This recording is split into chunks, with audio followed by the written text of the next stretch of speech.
আসসালামু আলাইকুম এভরিওয়ান। যদি তুমি থাকতে গল্পে ৬ নম্বর পার্ট। আর তোমরা তো আর আগের মতো আমাকে সাপোর্ট করো না, তো যাই হোক, যতটুকু সাপোর্ট করতেছো এটাই আমার জন্য আলহামদুলিল্লাহ। তো চলো বেশি কথা না কইয়া গল্প শুরু করা যাক।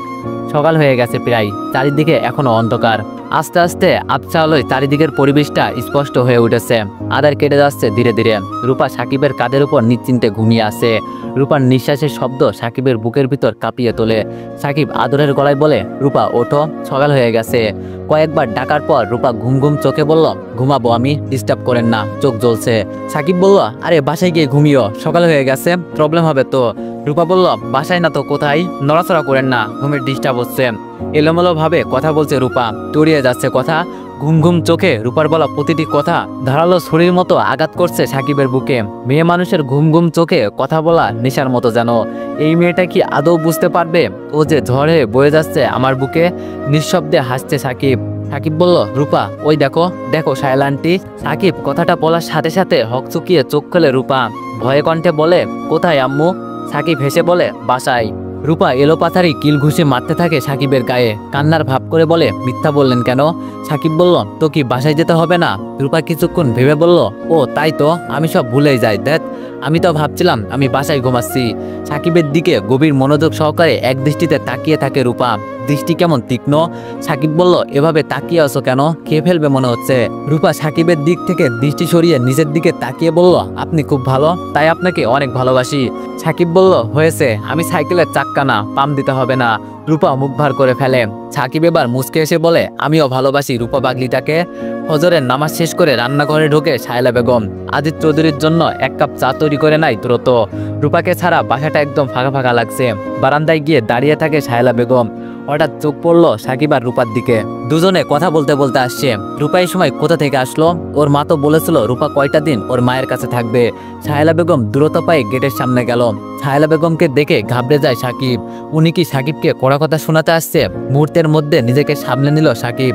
রূপা একদম স্বাভাবিক। সায়লা বেগম ওদের সন্দেহ করতে পারে এরকম কোনো ভাবনা চিন্তা নেই রূপার চেহারায়। ও একদম স্বাভাবিক, যেন এটা হবারই ছিল। সায়লা বেগম উদ্গ্রীব হয়ে জিজ্ঞেস করলো, কোথা থেকে আসলি তুই?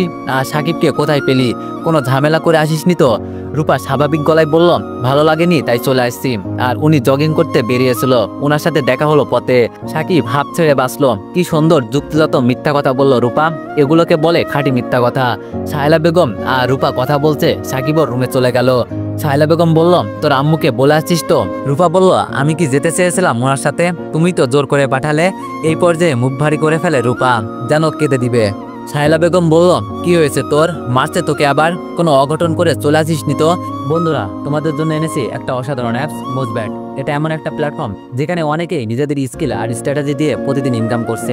এখানে আছে বিভিন্ন ধরনের গেমস, যেখানে তুমি মজা করে খেলার পাশাপাশি পেতে পারো দারুণ সব রিওয়ার্ড। ক্রিকেট, ফুটবল বা অন্যান্য লাইভ ইভেন্টে অংশ নিয়ে তুমি নিজের ভবিষ্যৎবাণী দিয়ে পেতে পারো স্পেশাল গিফট। ব্যবহার করো আমার স্পেশাল কোড আর পেয়ে যাও 45,000 টাকা পর্যন্ত বোনাস ও 250টি ফ্রি স্পিন, যেখানে প্রতিটি স্পিনে আছে গিফট জেতার সুযোগ। বিকাশ, নগদ, রকেট উপায়, এমনকি ডিজিটাল পেমেন্টও সাপোর্ট করে, তাই ইনকাম তোলা একদম সহজ। প্রথম রিচার্জেই পারছো 125% পর্যন্ত এক্সট্রা বোনাস। তাহলে দেরি কেন? অ্যাপটা ইনস্টল করো, রেজিস্ট্রেশন করো আর নিজের খেলা আর কৌশল দিয়ে আজই শুরু করো উপার্জন। আর হ্যাঁ, রেজিস্ট্রেশনের সময় আমার প্রোমো কোড 7 ব্যবহার করে প্রথমবার ডিপোজিটে 20,000 টাকা পর্যন্ত পান। কিছুক্ষণ চুপ থেকে রূপা বলল, ওনাকে ফোন করে বলে দিও আমি চলে আসছি, আর যেন কখনো আমায় নিতে না আসে, ওনারা খুব নির্দয়। সায়লা বেগম বলল, কি করেছে ওনারা? বলবি তো? কোনো কথা বলে না, চুপ করে আছে রূপা, কোনো কথার উত্তর দিচ্ছে না। সায়লা বেগম বারবার জিজ্ঞেস করছে, চুপ করে আছিস কেন, কিছু বল। এর ভিতরে রূপার মায়ের ফোন আসে। সায়লা বেগম রূপার রুম থেকে বেরিয়ে ফোনটা রিসিভ করে। ফোন রিসিভ করতেই ওপাশ থেকে চিন্তিত কণ্ঠে বলল, রূপা কি তোদের ওখানে চলে গিয়েছে? সায়লা বেগম বলল, হ্যাঁ এই মাত্র আসলো, ভাবছি তোকে ফোন দিব, এর ভিতরে তুই ফোন দিলি। ফোনের ওপাশ থেকে কান্না ভেজা কণ্ঠে বললাম, আমার মেয়েটা কখনো কি স্বাভাবিক হবে না বল? এবার তো ওর সাথে কোনো খারাপ ব্যবহার করিনি, আর ওকে আগে মারতাম ওর পাগলামির কারণে, যখন একদম ধৈর্যহারা হয়ে যেতাম। এবার কেন চলে গেল? সায়লা বেগম বলল, দেখ ও মানসিক রোগী, ওর মন বড্ড সেন্সিটিভ, যখন যা ইচ্ছা হয়। সায়লা বেগমের কথা শেষ না হতেই রূপার মা বলল, এত বড় সাইকিয়াট্রিস্ট তুই, আর আমার মেয়েটাকে এতদিনও ভালো করতে পারলি না? সায়লা বেগম দীর্ঘ নিঃশ্বাস ফেলে বলল, ও তো আগের থেকেও অনেক স্বাভাবিক হয়েছে, ধীরে ধীরে সব ঠিক হয়ে যাবে। ওকে আমি হসপিটালে না রেখে নিজের বাসায় রেখে ট্রিটমেন্ট করাচ্ছি। তোর থেকে কি আমি ওকে নিয়ে কম ভাবি? রূপার মায়ের কান্নারও বেড়ে যাচ্ছে। কথা বলা শেষে রূপার রুমে আসে সায়লা বেগম। মেজাজ খারাপ হয়ে যাচ্ছে রূপার উপর। 2টা দিন ওর মায়ের কাছে থাকতে পারলো না। সাহেলা বেগম রাগান্বিত কণ্ঠে বলল, তুই কেন আসছিস না বলে? এরকম একরোকা হচ্ছিস কেন দিন দিন? তোর মা কাঁদতেছে, বুঝছিস না তুই ব্যাপারটা? রূপা বলল, তুমি আমার আম্মু, ওনারা আমার কেউ না। বিরক্ত লাগে ওনাদের, ওনারা মানুষ পোড়াই। এত নির্দয় কেন? চেঁচিয়ে উঠল রূপা। সাহেলা বেগম রূপার পাশে বসে নরম গলায় বলল, এজন্য চলে এসেছিস? শোন মা, তোদের ধর্মের নিয়ম এটা, এখানে নির্দয়ের কিছু নেই। এক একটা ধর্মের এক এক রকম নিয়ম। রূপা কোনো কথা বোঝার চেষ্টা করলো না। সাহেলা বেগম এই বিষয়ে আর কিছু বলল না। কিছুক্ষণ চুপ থেকে বলল, প্রণয়ের কথা একটু মনে হয় তোর? রূপা বলল, কতবার বলবো আমি চিনি না? সাহেলা বেগম বলল, একটু মনে করার চেষ্টা কর। রাগে ফুঁকছে রূপা। কিছুক্ষণ চুপ থেকে চিৎকার করে বলল, জ্বালাচ্ছ কেন আমায়? তোমাদের প্রবলেম কি? বাঁচতে দিবে না আমায়? ভাঙচুর করবো এটা চাও? প্রণয় রায়ের ফোন কখনো আমায় দিবে না। ওনার সাথে কিসের কথা আমার? সাহেলা বেগম আর কিছু বলল না। রূপাকে আর উত্তেজিত না করাই ভালো। রুম থেকে চলে গেল সাহেলা বেগম। সাহেলা বেগম চলে যাওয়ার পর রূপা কিছুক্ষণ শুয়ে রইল। একটু পর উঠে ড্রেসিং টেবিলের সামনে বসলো। আজকে চুলগুলোর জন্য বড্ড আফসোস হচ্ছে রূপার। কেন কাটতে গেল? এরকম বড় চুল সচরাচর দেখা যায় না। রূপার চোখে গাঢ় করে কাজল দিল। সাকিব বলেছে কাজলে নাকি ওকে একদম সুন্দরী পরীর মতো লাগে। ঠোঁটে হালকা লিপস্টিক দিয়ে বারান্দায় এসে দাঁড়ালো। সাকিবের ভার্সিটিতে যাওয়ার সময় হয়ে গিয়েছে। কাল রাতের কথা ভেবে অদ্ভুত ভালো লাগা কাজ করছে রূপার। সাকিব তাড়াহুড়ো করে বাসা থেকে বেরোলো। রূপার দিকে তাকিয়ে চোখ কাটকে যায়। সাকিব কিছু না বলে একটা কাগজ বারান্দার দিকে ছুঁড়ে মারল আর ইশারা করে বলল, লেট হয়ে যাচ্ছে, সময় নেই, যাচ্ছি। রূপা মুচকে এসে কাগজের ভাঁজ খোলে। কাগজে লেখা, তোমার জন্য সারপ্রাইজ আছে রূপামণি। রূপা হেসে ওঠে। সাকিবের চলে যাওয়া দেখছে তাকিয়ে। রূপামণি, আবার হেসে উঠল রূপা। সুন্দর নাম তো। সাকিবের দেওয়া সবগুলো টুকরো টুকরো কাগজ একটা বক্সে রেখে ড্রেসিং টেবিলে আড়ালে লুকিয়ে রেখেছে। এগুলোকে চিঠি বলা যাবে না, চিরকুট বলা চলে, কারণ এই কাগজগুলোতে কোনোটিতেই 2 লাইনের বেশি কিছু লেখা নেই। কিছুক্ষণ পর সাহেলা বেগম হসপিটালে আর আজিজ চৌধুরী তার অফিসে চলে যায়। আবার একা ঘরে নিঃসঙ্গতার ভিড় করে রূপার মনে। সাকিবের দেওয়া শাড়িটা ডয়ার থেকে বের করে খুঁটিয়ে খুঁটিয়ে দেখছে কি সারপ্রাইজ হতে পারে। সময় যাচ্ছে না রূপার। চিরকুটের বক্সটা খুলে একটা একটা করে সবগুলো চিরকুট পড়ছে আর আনমনে হাসছে। দুপুরে সাহেলা বেগম আর আজিজ চৌধুরী চলে আসলো। সাকিব প্রতিদিন আজিজ চৌধুরী আর সাহেলা বেগম আসার 1.5 থেকে 2 ঘন্টা পর আসে। রূপা ওর রুমে বসে আছে। খাবার রুম থেকে আজিজ চৌধুরী রূপাকে ডাকছে। সরিষা ইলিশ আর পোলাও। সাহেলা বেগমের হাতের রান্না স্বাদের প্রশংসা করে রূপা সবসময়। খাওয়া শেষে নিজেদের রুমে গিয়ে চলে গেল সাহেলা বেগম আর আজিজ চৌধুরী। এখন তারা একটু ঘুমাবে।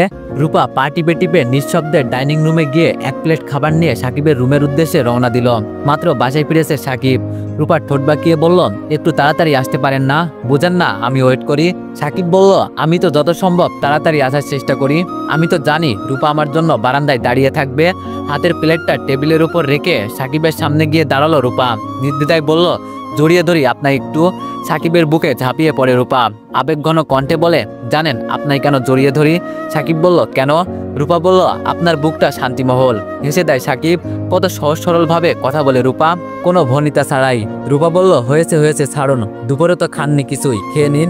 টেবিলের উপর রাখা প্লেটটার দিকে তাকিয়ে সাকিব বলল, কি এনেছো প্লেটে করে? রূপা বলল, সরিষা ইলিশ আর পোলাও, আম্মু আপনার জন্য পাঠিয়েছে। একটু থেমে রূপা বলল, আমি খাইয়ে দিব কিন্তু। সাকিব হেসে বলল, এটা তো আমার 7 জন্মের সৌভাগ্য। রূপা বলল, হয়েছে ঢং। সাকিব বলল, পাগলি একটা মেয়ে, এত ভালোবাসতে পারে জানা ছিল না সাকিবের। এই ধরনের মেয়েদের ভালোবাসার স্বাদ অন্যরকম হয়। খাওয়ার এক পর্যায়ে সাকিব বলল, আমার মনে হচ্ছে এগুলো সাহেলা আন্টি পাঠায়নি, তুমি নিজে লুকিয়ে আনছো। হেসে দেয় রূপা। রূপা বলল, আপনি এত কিছু বোঝেন কিভাবে বলেন তো? সাকিব বলল, তার মানে তুমি লুকিয়ে এনেছো? রূপা মাথা ঝাঁকিয়ে বলল, হ্যাঁ। সাকিব বলল, আর কখনো এমন করবে না, বুঝলে? রূপা বলল, করব, 1000 বার করব। রূপা যে এমন কেন একরোকা, নিজে একবার যা বলবে তাই।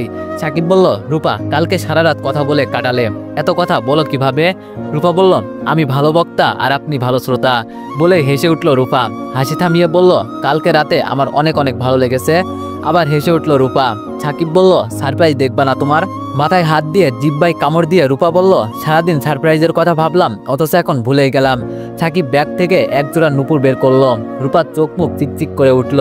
রূপা বলল, আপনি তো চাকরি করেন না, এগুলো এনেছেন, টাকা কোথায় পেয়েছেন? সাকিব বলল, টিউশনির টাকা জমিয়ে এনেছি। এই তো আরেকটা বছর, তারপর ইঞ্জিনিয়ারিং পাশ করে বের হব, তারপর অনেক ভালো চাকরি নিব, রূপাটাকে বিয়ে করে রাজধানী করে রাখবো।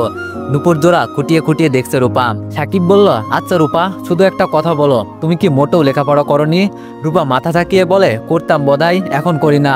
সাকিব হতাশ মনে ভাবতে লাগলো, কি অদ্ভুত প্রেম ওর, ভালোবাসার মানুষটির সম্পর্কে তেমন কিছুই জানে না। রূপা বলল, লেখাপড়া না করলে কি ভালোবাসবে না? সাকিব রূপার হাত ধরে বলল, সবাই তো সবকিছু জেনে প্রেম করে, আমাদের প্রেমটা না হয় খানিকটা অজানা প্রেম হোক, তুমি যেমন আছো তেমনই ভালোবাসি, দাও দাও নুপুরটা পরিয়ে দিই। একটু একটু শীত পড়তে শুরু করেছে এখন, ঘাসের উপর হালকা হালকা কুয়াশা পড়তে শুরু করেছে। ফুল স্পিডে ফ্যান ছেড়ে খাতা মুড়ি দিয়ে ঘুমাচ্ছে সাকিব। আজ ফ্রাইডে, ভার্সিটি বা টিউশনি দিয়ে যাওয়ার কোনো তাড়া নেই, কিন্তু রূপার জন্য যে বেশিক্ষণ ঘুমাতে পারবে না সে কথা অজানা নয়। হাতে 2 মগ কফি নিয়ে রূপা এসে হাজির। উঠতে ইচ্ছা করছে না সাকিবের, ঘুমের ভান করে পড়ে রইল। রূপা এসে টান মেরে সাকিবের গায়ের কাঁথাটা ফেলে দিল। চোখে হাত দিয়ে চিৎকার করে উঠল রূপা। রূপা বলল, এত বড় ছেলে 3/4 প্যান্ট পরে শুয়ে আছে। সাকিব ভেবাচাকা খেয়ে খাতাটা গায়ে টেনে বলল, তুমি যাও যাও, আমি শার্ট প্যান্ট পরে আসছি। সাকিব ফ্রেশ হয়ে শার্ট প্যান্ট পরে এলো। কেমন একটা বিব্রতকর পরিস্থিতিতে ফেললো রূপা। হাতে 2টা মগ নিয়ে দাঁড়িয়ে আছে রূপা। রূপা সাকিবকে দেখেই লাজুক হাসি দিল। কেন হাসে কে জানে। সাকিবের হাতে মগ ধরিয়ে দিয়ে রূপা বলল, হট কফি তো কোল্ড কফি হয়ে গেছে, তারপরও খেতে হবে আপনার। সাকিব এক চুমুক মুখে দিয়ে বলল, একদম ঠান্ডা হয়ে গেছে তো, তবে কফিটা বেশ হয়েছে, লুকিয়ে এনেছো তাই না? রূপা বলল, নিজের হাতে বানিয়েছি, আপনি লেট করছেন তাই তো ঠান্ডা হয়ে গেছে, যেমনই হোক খেতে হবে। সাকিব বিস্মিত ভঙ্গিতে বলল, কি তুমি বানিয়েছো? তোমার হাতে বানানো ঠান্ডা কফিও জানো অমৃত। ঠান্ডা কফি কেন, শুধু তোমার হাতে বিষ পান করলেও আমি শতবার রাজি। বলে হা করে হেসে উঠল সাকিব। নাক মুখ কুচকে রূপা বলল, ঢং করা হচ্ছে, ঢং রং যাই করেন আপনার এই কফি খেতেই হবে। সাকিব বলল, তোমার ভাষায় এটা ঢং, কিন্তু কবি সাহিত্যের ভাষায় এটা প্রেম। এবার হেসে উঠল রূপা। হাসি থামিয়ে বলল, আপনি কি জানেন আপনি আমার মতো বাচাল হয়ে যাচ্ছেন? খানিকক্ষণ চুপ থেকে সাকিব বিড়বিড় করে বলল, আসলেই কি আমি বাচাল হয়ে যাচ্ছি? রূপা বলল, বিড়বিড় করে কি বলেন? সাকিব হেসে বলল, তোমার সাথে প্রেম করলে বাচাল হওয়া কি স্বাভাবিক নয়? এ পর্যায়ে সাকিব আবার বিড়বিড় করে বলল, সঙ্গদোষে লোয়া বাসে।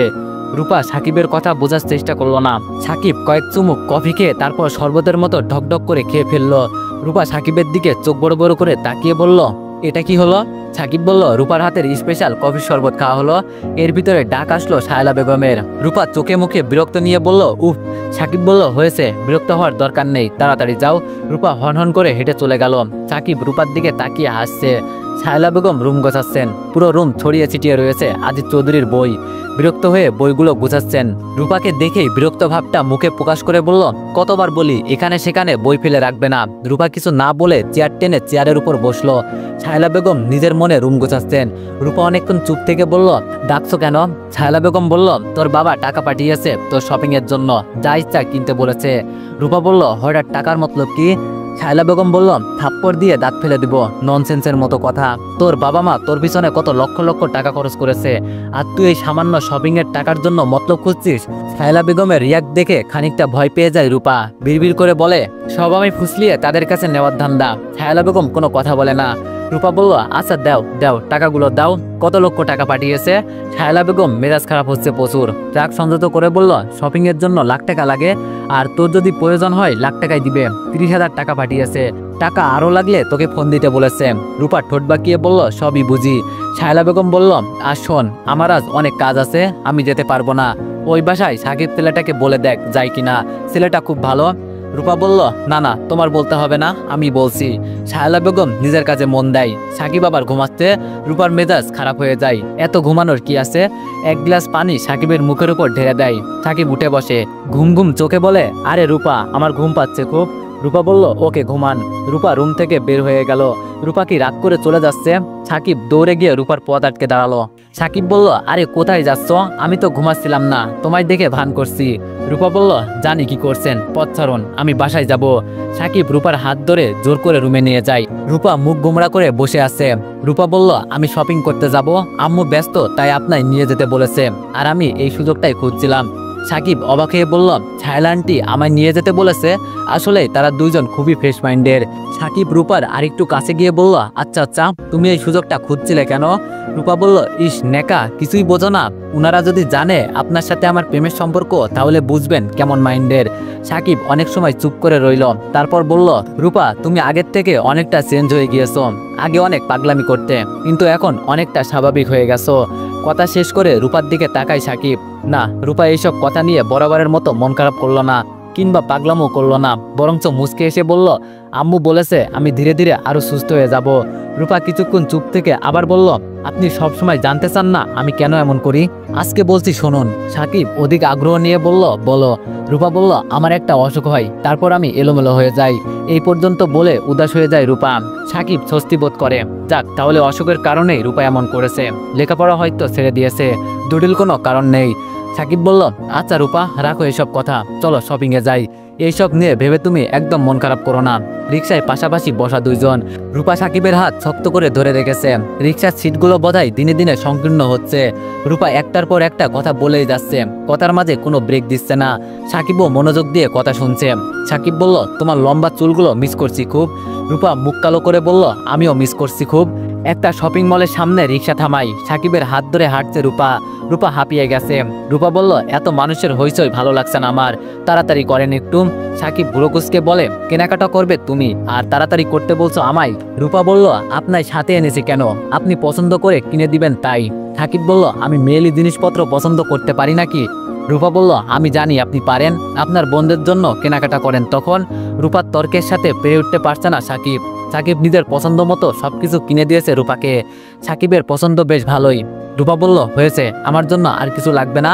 এখন আপনি আপনার জন্য হোয়াইট কালারের শার্ট আর একটা ব্ল্যাক প্যান্ট চুজ করুন। সাকিব এই ব্যাপারে নারাজ। গার্লফ্রেন্ডের টাকায় শপিং, ব্যাপারটা সাকিবের পার্সোনালিটির সাথে যায় না।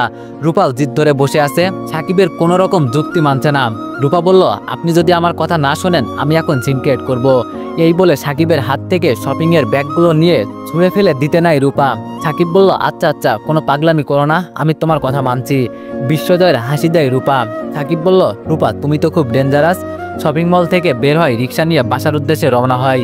রিক্সা চলতে শুরু করলো। চারিদিকে এত কোলাহল, যানজট, বিরক্ত লাগছে রূপার। সাকিবের কাঁধে মাথা রেখে বসে আছে।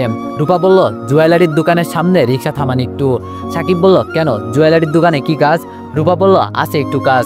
রিক্সা কিছু দূর আসতেই জুয়েলারির দোকান দেখে রিক্সা থামালো সাকিব। রূপা রিক্সা থেকে নেমে বলল, 2 মিনিট দাঁড়ান এখানে, আমি যাবো আর আসবো। সাকিব বলল, এখানে তোমার? সাকিবের কথা শেষ না হতেই রূপা সাকিবকে থামিয়ে দিয়ে বলল, দাঁড়িয়ে থাকেন এখানে। সাকিব রূপার কথা মতো দাঁড়িয়ে রইল। জুয়েলারির দোকানের পাশেই একটা চুরির দোকান। এই ফাঁকে সাকিব রূপার জন্য কয়েক মুঠো চুরি কিনে নেয়। জুয়েলারির দোকানে মাঝবয়সী এক ভদ্র মহিলার সাথে দেখা হয় রূপার। রূপাকে দেখেই ভদ্র মহিলা আন্তরিকতার সাথে বিস্মিত হয়ে বলে, সরো রূপা, তুমি এখানে? তুমি এখন পুরোপুরি সুস্থ হয়েছো? কতদিন পর তোমায় দেখছি। রূপা কিছু না বলে মহিলার দিকে তাকিয়ে থাকে। মহিলাটি বলে, আরে তুমি আমায় চিনতে পারছো না? আগে বলো কেমন আছো তুমি? রূপা বলল, ভালো। ভদ্র মহিলা তীব্র উৎকণ্ঠা এবং আন্তরিকতার বিপরীতে শুধু ভালো বলে উত্তর দেওয়া যেন অপমানজনক। রূপা রিংয়ের টাকাটা মিটিয়ে দিয়ে চলে আসে। সররূপা? কে সররূপা? মানুষ কথাগুলো বড্ড অদ্ভুত লাগে, এমন সব কথা বলে যেই সব কথার সাথে পরিচিত না। সাকিব বলল, জুয়েলারির দোকানে কেন গিয়েছিলে? রূপা বলল, বাসায় গিয়ে বলবো। সাকিব চুরির ব্যাগটা রূপার হাতে দেয়। চুরিগুলো দেখে রূপার সব মন খারাপ উঠে গেল। আনন্দে রূপার মুখ উজ্জ্বল হয়ে ওঠে। সামান্য জিনিসে রূপার এই খুশি হওয়ার ব্যাপারটা সাকিবের খুব ভালো লাগে। যে সামান্যতে খুশি হয় সুখ তার কাছে ধরা দিতে বাধ্য। বাসার গেটের সামনে এসে রূপা সাকিবের হাতে ছোট্ট একটা জুয়েলারির বক্স দেয়। সাকিব ভ্রুকুচকে বলে, কি এটা? রূপা বলল, বক্সটা খুলে দেখেন, আপনার জন্য এনেছি, দেখেন তো আপনার আঙুলে হয় কিনা। সাকিব বক্সটা না খুলে রূপার হাতে দিয়ে দিল। ক্ষুদ্র গলায় বলে, বিকেলে আমার সাথে সেই জুয়েলারির দোকানে যাবে, এটা ফেরত দিয়ে টাকা নিয়ে আসবে। আর যদি টাকা না দেয় তাহলে তুমি নিজের জন্য কিছু কিনবে। রূপাকে কিছু বলার সুযোগ না দিয়ে চলে যায় সাকিব। রূপা হা হয়ে তাকিয়ে আসে। সাকিব এমন কেন করলো? শার্ট প্যান্ট কিনতে বলল, তাও কিনতে চাইলো না, আবার রিংটা এভাবে ফেরত দিল। সাকিবের দেওয়া শাড়ি আর নুপুর জোড়া নিয়ে সাকিবের রুমের দিকে যায় রূপা।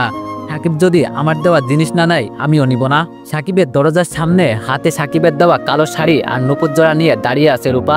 রূপার চোখে মুখে স্পষ্ট রাগের চিহ্ন, চোখের জল ছলছল করছে। দেখেই বোঝা যাচ্ছে একটু আগে খুব কেঁদেছে। রূপাকে এই অবস্থায় দেখে ভেবাচাকা খেয়ে রূপার দিকে তাকিয়ে আছে সাকিব। রূপা মূর্তির মতো দাঁড়িয়ে আছে এক দৃষ্টিতে সাকিবের দিকে তাকিয়ে। হঠাৎ রূপার মুখে রাগান্বিত ভাবটা কেটে যায়। এখন রূপাকে দেখেই বোঝা যাচ্ছে তীব্র অভিমানে দাঁড়িয়ে থাকা এক রমণী। নীরবতা ভেঙে সাকিব বলল, কি হয়েছে, এভাবে তাকিয়ে রয়েছ কেন? আর হাতে শাড়ি নুপুর কেন? সাকিবের কথার প্রতি উত্তর করছে না রূপা, ঠাই দাঁড়িয়ে রয়েছে। এভাবে কথা না বলে তাকিয়ে থাকা রূপার রাগ অভিমানটাকে আরো তীব্র করে তোলে। সাকিব এবার চিন্তিত হয়ে গেল। রূপা আগের সেই অসুখটা দেখা দিয়েছে কি? সেজন্যই কি রূপা অস্বাভাবিক আচরণ করছে, নাকি রিং ফেরত দিয়েছি বলে? সাকিব বলল, কিছু বলবে তো, নইলে বুঝবো কিভাবে? এতক্ষণ রূপার চোখে জোরপূর্বক আটকে থাকা অবাধ্য জল ফোঁটা গাল বেয়ে গড়িয়ে পড়ল। রূপার হাতে থাকা শাড়িটা আর নুপুর ধরা সাকিবের দিকে ছুঁড়ে মারল। এক মুহূর্ত দাঁড়িয়ে না থেকে দ্রুত পায়ে চলে যেতে লাগলো। সাকিব দৌড়ে গিয়ে রূপার পথ আটকে দাঁড়ালো। পথ থেকে সাকিবকে সরানোর আপ্রাণ চেষ্টা করছে রূপা। তীব্র রাগ আর ক্ষোভে ফেটে পড়েছে জানো।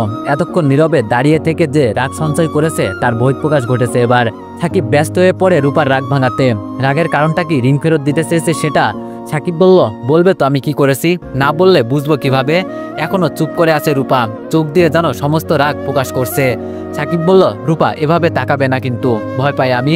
এ পর্যায়ে রূপা মুখ গম্ভীর করে বলে, এত ভাব কিসের আপনার? রিংটা ফেরত দিলেন কেন?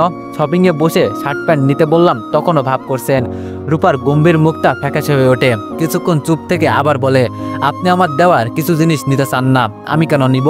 খুব জোরে একটা দীর্ঘ নিঃশ্বাস ফেলে সাকিব। রূপার দিকে কিছুক্ষণ তাকিয়ে থেকে ঠোঁটের কোণে এক চিতলা হাসি ফুটিয়ে বলে, এজন্য এত রাগ করা লাগে বুঝি রূপা বাবুটার? রূপা বলল, চুপ, একদম চুপ।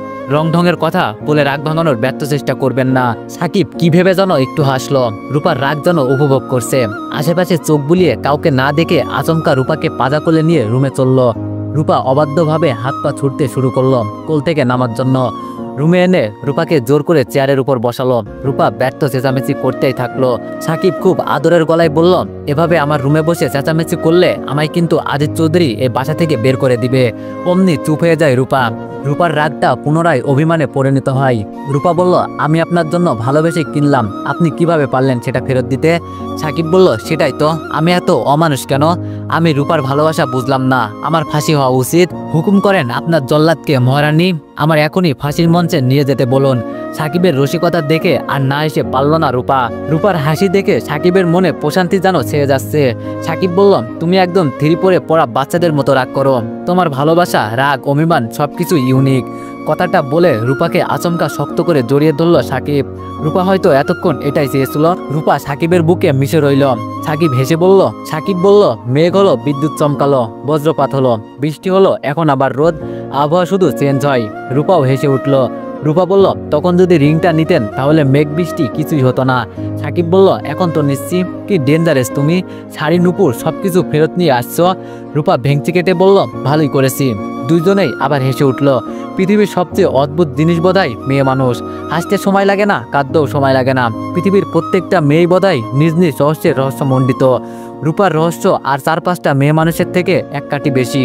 অদ্ভুত রূপা, অদ্ভুত ধরনের রাগ, অদ্ভুত রকমের ভালোবাসা, ওদের ভালোবাসাটাও অদ্ভুত। এইসব ভেবে আনমনে হেসে ওঠে সাকিব। তো এভরিওয়ান, গল্পটি কেবলমাত্র শুরু হয়েছে, তো দেখো পরে কি হতে চলেছে। আর যারা যারা গল্পটি না শুনে মিস করতেছ তাদের জন্য এক বুক সমবেদনা।